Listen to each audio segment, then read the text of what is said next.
What if the US never completed Manifest Destiny? In the 19th century, Manifest Destiny became the guiding idea of American expansion. It promised coast-to-coast territory, prosperity, and power. But what if the United States never reached the Pacific? What if the dream of a continental empire was never fulfilled? Imagine the US halting its expansion at the Mississippi River or the Rocky Mountains.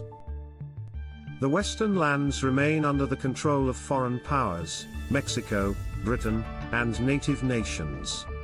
California, Oregon, and the Great Plains follow separate paths, shaped by different governments, cultures, and ambitions. Without access to the Pacific, the US economy grows more slowly. Trade routes depend on Atlantic ports and the Gulf of Mexico. Asian trade, naval power in the Pacific, and West Coast immigration fall into the hands of Britain and Mexico. San Francisco, Los Angeles, and Seattle become centers of foreign influence. The gold rush never fuels Eastern migration. Instead, Latin Americans, Europeans, and Chinese settlers build new societies under non-American rule. Western cities develop unique identities, multilingual, cosmopolitan, and independent from Washington. Politically, the US remains smaller and more inward-looking. It focuses on consolidating power in the East and South, while the West evolves into a mosaic of rival territories. Tensions rise not over statehood, but over borders, trade access, and influence.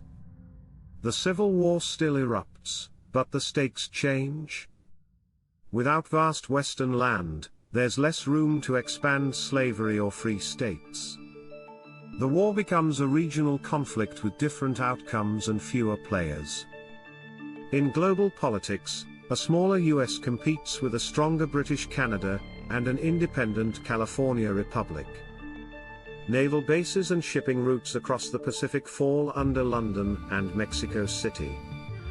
The Panama Canal project moves forward under British or European leadership, shifting global trade away from American control.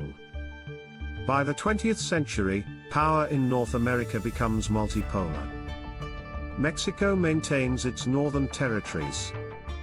Native nations in the plains and northwest keep sovereignty for much longer.